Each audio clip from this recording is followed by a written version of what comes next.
जय श्री राम दोस्तों, स्वागत है आप सभी का द कृष्णा क्लासेस में। तो जी हाँ दोस्तों, आप सभी को रामनवमी की हार्दिक शुभकामनाएं। और नव दुर्गा के आज नौवें रूप का भी दर्शन है।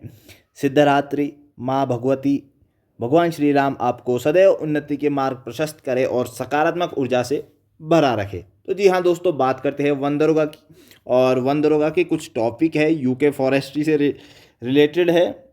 तो ये जो टॉपिक है एक एक करके दोस्तों हमारे चैनल में अब स्टार्ट होने वाला है। क्योंकि आपको करना क्या है, इसको स्पीड में पढ़ना है थोड़ा सा या स्लो पढ़ना, आप अपने अकॉर्डिंग करिए। काफ़ी मैसेज आ रहे थे नोट्स चाहिए, एमसीक्यू चाहिए। तो एमसीक्यू तो दोस्तों हमारे पास है, पेड है, आप जब मर्जी तब ज्वाइन कर सकते हैं। आपको कॉन्टैक्ट नंबर दोस्तों 8477998409, ठीक है। यहाँ पे आपको मात्र 99 रुपीज़ में एमसीक्यू प्राप्त हो रहे हैं। क्योंकि समय कम है इसलिए हमने पैसा भी कम कर दिया है। जिन्होंने पहले से टॉपिक वाइज पढ़ा है उनका पेमेंट भी ज़्यादा ही हुआ था। तो ये दोस्तों इसका जो पीडीएफ है ये भी हम पेड ग्रुप में डाल देंगे। और 2-3 वीडियो आ जाने के बाद आपको जो पब्लिक ग्रुप है हमारा टेलीग्राम चैनल का लिंक है उससे ज्वाइन करिए, वहाँ पे भी आपको दिख जाएगा।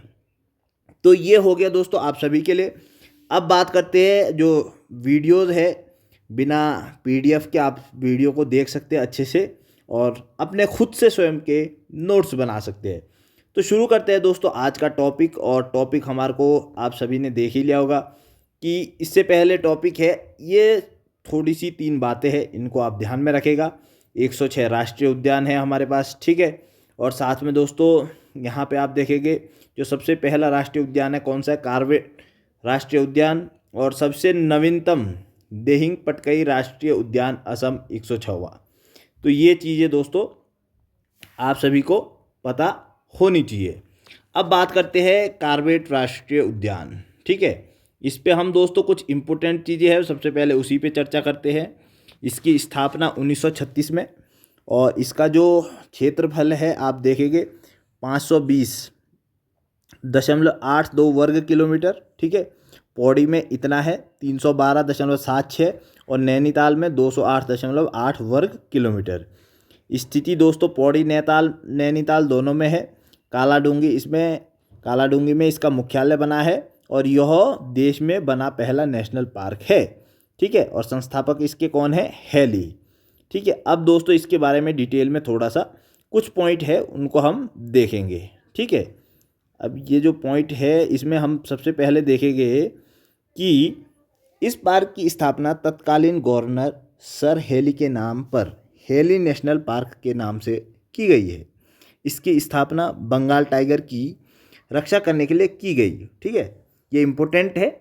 1952 में इसका नाम बदलकर रामगंगा राष्ट्रीय उद्यान कर दिया, ठीक है। ये इम्पोर्टेंट है, राष्ट्रीय उद्यान रामगंगा राष्ट्रीय उद्यान 1952 में। और 1957 में महान प्रकृति प्रेमी जिम कॉर्बेट के नाम पर इसका नाम बदलकर कॉर्बेट राष्ट्रीय उद्यान कर दिया गया। ये चीज़ें आपको दोनों नोट करनी पड़ेगी, ठीक है। अब कुछ अन्य इम्पोर्टेंट टॉपिक। इस राष्ट्रीय उद्यान में सबसे अधिक पर्यटक आते हैं, ये तो सभी को पता है।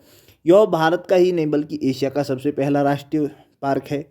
इस उद्यान का प्रवेश द्वार, ठीक है, डिकाला रामनगर में यहाँ पे देखेंगे आप। और एक दूसरी डेट आप यहाँ पे देखेंगे, 1 नवंबर 1973 ईस्वी को विश्व वन्य जंतु कोष WWF द्वारा भारत का पहला बाघ संरक्षण घोषित किया गया। यहाँ से प्रोजेक्ट टाइगर योजना शुरू की गई, ठीक है। ये चीज़ें आपको देखनी होगी। अब हम बात करेंगे अप्रैल 2012 में पार्क के चारों ओर 500 मीटर के क्षेत्र को साइलेंस जोन घोषित कर दिया गया। 118 सदस्यीय स्पेशल टाइगर प्रोटेक्शन 4 का गठन किया गया। इस पार्क में का कितने 250 बाघ हैं, ठीक है। अब ऊपर नीचे होगे तो वो आप देख लीजिएगा दोस्तों। और यहाँ पे जिम कॉर्बेट का पूरा नाम जेम्स एडवर्ड कॉर्बेट था। तो ये पूरा यहाँ पे आपने देख लिया होगा। पहला वाला इम्पोर्टेंट है जो आपके लिए, इसके हम एमसीक्यू भी लेके आ रहे हैं, लेकिन जो खास इम्पोर्टेंट था वो आपने डिस्कस कर गए। अब दूसरा यहाँ पे देखें गोविंद राष्ट्रीय उद्यान। तो वही सबसे पहले हम स्थापना, गोविंद की जो स्थापना है 1980 में हुई है, उत्तरकाशी में है। और इसका जो गोविंद का जो क्षेत्रफल है 472 वर्ग किलोमीटर है। और गोविंद का आपने देखेगा देहरादून में इसका मुख्यालय है। इसका नाम प्रमुख भारतीय स्वतंत्रता संग्राम सेनानी गोविंद बल्लभ पंत के नाम पर रखा गया है। इस पार्क के मध्य टोंस नदी बहती है। ठीक है, ये जो चीज़ें हैं इसको थोड़ा सा आप ध्यान में रखिएगा। इसके मध्य हर की दून स्थित है। और ये दोस्तों हिम तेंदुआ संरक्षण है। किसका संरक्षण किया जाता है? कुछ चीज़ें मैं आपको बता देता हूँ जो आपको इसमें याद करनी है। सबसे पहले कब बना है, ठीक है, और क्यों प्रसिद्ध है, ठीक है, और मुख्यालय कहाँ है। ये चीज़ें तो दोस्तों आपको देखनी ही देखनी है। और जिला, किस जिले में ये आते हैं। कोई सा भी पार्क हो इसमें ये चीज़ें ज़रूर देखना। कब बना है, क्यों प्रसिद्ध है, प्रसिद्धि जरूर पता होनी चाहिए, मतलब कि कौन सा जीव उसमें रहता है, ठीक है, और कुछ विशेषताएं, एक दो और विशेषताएं जो होती है। मुख्यालय कहाँ है ये भी होना जरूरी है। तो इन चीज़ों को आपको याद करना ही करना है सभी नेशनल पार्क में, ठीक है। अब नंदा देवी की बात करते हैं। नंदा देवी राष्ट्रीय उद्यान, वही स्थापना 1982 में हुई है। हाँ, क्षेत्रफल का भी दोस्तों जरूर ध्यान देना, ठीक है। स्थिति चमोली में है। क्षेत्रफल 624 वर्ग किलोमीटर। मुख्यालय जोशीमठ। और ये जो क्षेत्रफल है ध्यान रखना, ये क्षेत्रफल के हिसाब से भी पूछ सकता है कि क्षेत्रफल के हिसाब से सबसे बड़ा कौन सा है, सबसे छोटा कौन सा है। तो सबके क्षेत्रफल आपको याद रखने हैं, ठीक है। और दूसरा, ये सबसे नया कौन सा है, सबसे पुराना कौन सा है। तो ये हमारे पास MCQ बने हैं इसके, आप उससे ज्वाइन करिए, आपको पूरे प्रॉपर MCQ से याद हो जाएगी चीज़ें, ठीक है। तो जोशीमठ में इसका मुख्यालय है। किसका, हम किसकी बात कर रहे हैं दोस्तों, यहाँ पे हम बात कर रहे हैं नंदा देवी नेशनल पार्क की, ठीक है। यह उद्यान सर्वाधिक ऊंचाई, अब सबसे ऊंचा, ये देखिए कुछ विशेषताएं जो होती है ना, इन विशेषताओं का ध्यान रखना है। 5,431 मीटर पर स्थित है। यह 2 भागों में बांटा है, भीतरी व बाहरी। भीतरी में नंदा देवी पर्वत, रमनी ग्लेशियर व ऋषि ग्लेशियर भी है। ध्यान रखना, अभी तक हमने ऊपर पढ़ा था कौन सी नदी थी, टोंस नदी। अब यहाँ पे हमने पढ़ दी ऋषि गंगा नदी बहती है, ठीक है। तो इन चीज़ों का भी ध्यान रखना। अगर गोविंद की बात करेंगे तो टोंस नदी, अगर आप यहाँ पे नंदा देवी की बात करते हैं तो ऋषि गंगा। और यहाँ पे नंदा देवी राष्ट्रीय उद्यान में पहुँचने का सर्वप्रथम श्रेय एरिक शिप्टन और टिलेमैन को जाता है। ये ज़्यादा इम्पोर्टेंट नहीं है। 1988 में यूनेस्को ने इसे विश्व विरासत में शामिल किया। ये इम्पोर्टेंट है क्योंकि आप साइंस वाले स्टूडेंट हैं, तो मैं उसी हिसाब से आपको पढ़ा रहा हूँ। ज़्यादा डिटेल में जाने की ज़रूरत नहीं है, आपको सिर्फ वंदरगाह के लिए इसको पढ़ना है। फूलों की घाटी, ठीक है। अब फूलों की घाटी में भी आप देखेंगे, जो फूलों की घाटी है, वैली ऑफ फ्लावर्स भी इसको बोलते हैं, ठीक है। तो यहाँ पे आप देखेंगे स्थापना 1982 में हुई। और ये भी कहाँ पाया जा रहा है, चमोली में। और इसका जो क्षेत्रफल है कितना है, 87.5 वर्ग किलोमीटर। मुख्यालय इसका भी जोशीमठ में है। यह उत्तराखंड का सबसे छोटा राष्ट्रीय उद्यान है। तो क्वेश्चन आ गया, उत्तराखंड का सबसे छोटा राष्ट्रीय उद्यान बताइए, तो आपका आंसर होना चाहिए फूलों की घाटी, ठीक है। तुरंत आपका इसका आंसर होना चाहिए। इसकी खोज 1931 में फ्रैंक स्माइथ व उसके मित्र होल्ट सर्वर्ट द्वारा की गई, ठीक है। वैली ऑफ फ्लावर का प्रकाशन 1938 में हुआ। ये चीज़ें आपको देखनी, थोड़ा सा हिंदी में है, आपको जो इंग्लिश मीडियम वाले हैं ये चीज़ें तो आपको भी रखनी पड़ेगी, क्योंकि आपको ये ज़्यादा डिटेल में नहीं पूछेगा, ऊपर से ही पूछेगा कि भाई इसकी स्थापना कब हुई, क्यों प्रसिद्ध है, इस चीज़ के लिए ही पूछा जाएगा।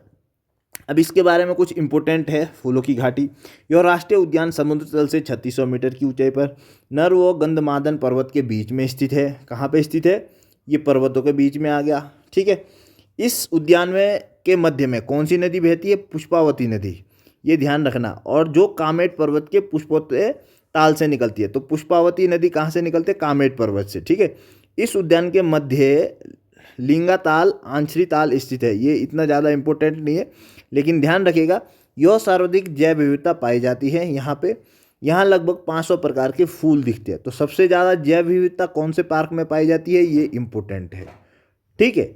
फूलों के घाटी के मध्य मैडम जॉन मार्गरेट लेक्स की समाधि है, जो एक पुष्प वैज्ञानिक थे, ठीक है। और 1939 में आई थी। जो कोई ज़रूरत नहीं है, हमने क्या करना है, ठीक है, इन चीज़ों की पढ़ने की कोई ज़रूरत नहीं है, जो इम्पोर्टेंट है उन्हीं चीज़ों को आपको पढ़ना है।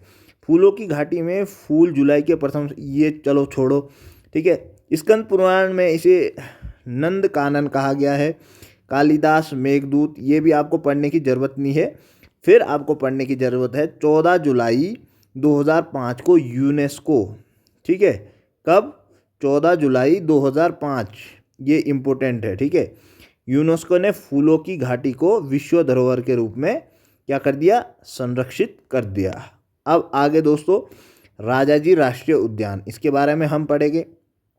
इसका भी सबसे पहले हम दोस्तों स्थापना 1983, और ये कहाँ कहाँ स्थित है, ये इम्पोर्टेंट है, देहरादून, हरिद्वार, पौड़ी। जो अन्य जिलों में भी जा रहा है वो ज़्यादा इम्पोर्टेंट है। और क्षेत्रफल इसका कितना है, 820 वर्ग किलोमीटर, ठीक है, किमी स्क्वायर, ठीक है। मुख्यालय इसका कहाँ है, देहरादून में। यह मोतीचूर 1935, राजाजी वन विहार 1948 व चीला 1977 ईस्वी से मिलकर बना है, ठीक है। इन चीज़ों से बना है, ये भी ध्यान रखना। यहाँ सर्वाधिक संख्या में हाथी व बारहसिंगा किसके लिए फेमस है, हाथी व बारहसिंगा के लिए। 2015 में इसे राज्य का दूसरा बाघ संरक्षण केंद्र घोषित किया गया। इसके साथ केंद्र मुक्त कर्नाटक को बाघ संरक्षण केंद्र घोषित किया गया। तो इसको भी आप बोल सकते हैं कि उत्तराखंड का ऐसा कौन सा है जो दूसरा बाघ संरक्षण जो केंद्र है घोषित किया गया, या ये पूछ सकते हैं वो केंद्र मुक्त कर्नाटक के साथ कौन सा उत्तराखंड का भी घोषित किया गया। तो इस तरह से इनको पूछा जा सकता है, वो आपको पढ़ना है। और ये जितने भी मैंने कहे यहाँ पे आपको नोट्स भेज रहा हूँ, मुझे लगता है अगर इसमें से क्वेश्चन बनता है तो इससे बाहर तो नहीं जाएगा, ठीक है। मैंने लगभग सब कवर किया है, ठीक है। ये कब से कब, यहाँ पे भी देखिए कौन सी नदी बहती है, गंगा नदी। तो ये नदियों का दोस्तों थोड़ा सा पढ़ लेना, ठीक है। बाकी इसमें इम्पोर्टेंट और कुछ नहीं है। अब है Gangotri national park. Gangotri national park में भी दोस्तों इम्पोर्टेंट जो है वो मैंने आप सभी के सामने रख दिया है। इसकी स्थापना कब हुई थी, 1989 में। उत्तरकाशी में है। कितने में फैला है, 2390 वर्ग किलोमीटर में फैला है। देहरादून में इसका मुख्यालय है। सबसे बड़ा राष्ट्रीय उद्यान है, उत्तराखंड का सबसे बड़ा राष्ट्रीय उद्यान है। और कौन सी नदी बहती है, भागीरथी नदी, ठीक है। और हिमालयन भालू व कस्तूरी मृग के लिए प्रसिद्ध है। तो ये दोस्तों आपके लिए इम्पोर्टेंट है। 12 मिनट में मेरे से जितना हुआ मैंने आप सभी के लिए बता दिया है, ठीक है। पूरी PDF आप सभी के सामने है। और ये PDF दोस्तों हमारा जो टेलीग्राम चैनल है उसमें आपको देखने को मिल जाएगी। इसी तरह दोस्तों आप चैनल को सब्सक्राइब करेगा। आगे आने वाली वीडियो वाइल्ड लाइफ सेंचुरी, जो भी उत्तराखंड फॉरेस्ट्री है और एग्रीकल्चर, अगर हमें टाइम मिला तो हम एग्रीकल्चर के लिए भी दोस्तों आपकी डिमांड पे आप कमेंट करिएगा ज़रूर। आपकी डिमांड पे हम और भी टॉपिक्स लेके आएंगे जो 12-15 मिनट में आपका पूरा सिलेबस कंप्लीट करने का फोकस रखती है। बाकी आपको देखने को मिल गया है, PDF आप टेलीग्राम चैनल से ले लीजिएगा। धन्यवाद। जय हिंद, जय भारत, जय उत्तराखंड।